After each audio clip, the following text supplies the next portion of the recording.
Well, also, you know, one must remember that Louis B. Mayer, they sent her away and paid all the bills for a given attempt to help her.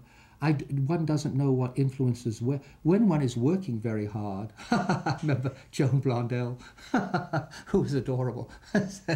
She was so happy when she got pregnant finally because she made so many movies, which is what she wanted to do, but she never had a moment off.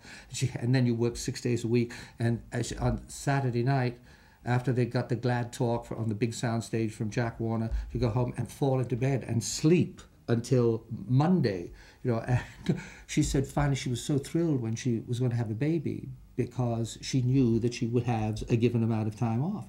You know, and they put her behind desks, behind barrels, and finally she went and delivered. The baby was delivered, and the day after they came into the hospital with a camera to photograph a scene that it was to change the end of some film that had to come out. So she said there was no escape. Well, now, if you're working on that sort of schedule, of course, at a certain point, while you're successful, it's everything you want, so on and so forth, you are going crazy because you are just physically exhausted.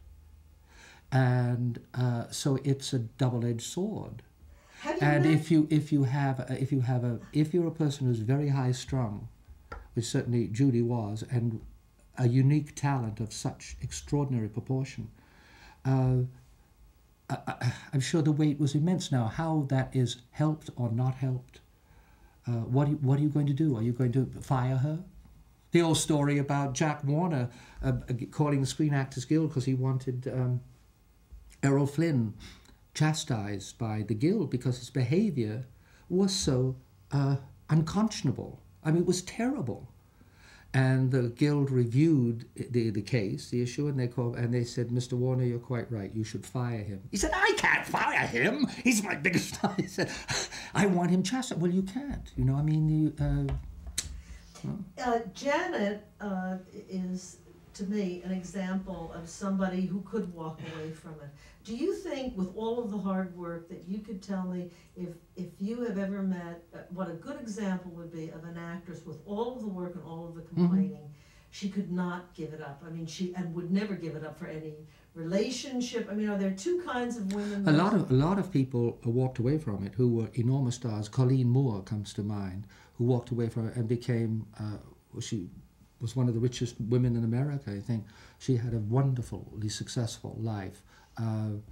There are a lot of people who walked away from it. There are other people who, and this is what separates the men from the boys, actually, who have gone into the business not to be stars, but to be actors and actresses, to do the work.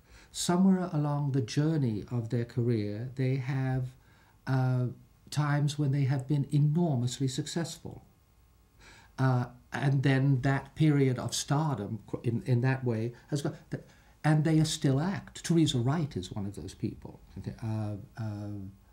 There was Lois Wilson, who was a big star in her time in silent and early talking films. There was Viola Dana, and they wanted to do the work. It was wonderful if they were successful. That was terrific.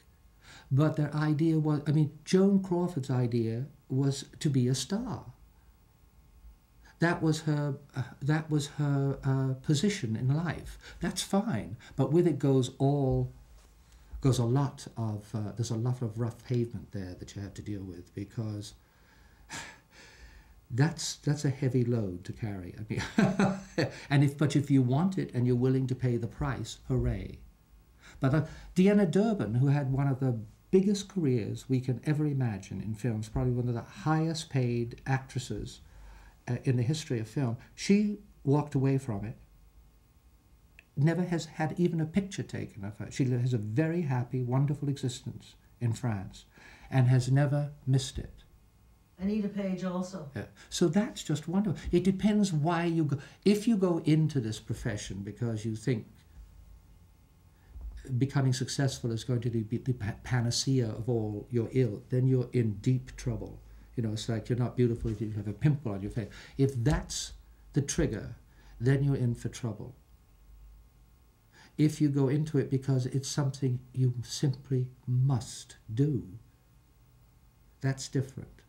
and it gives you a different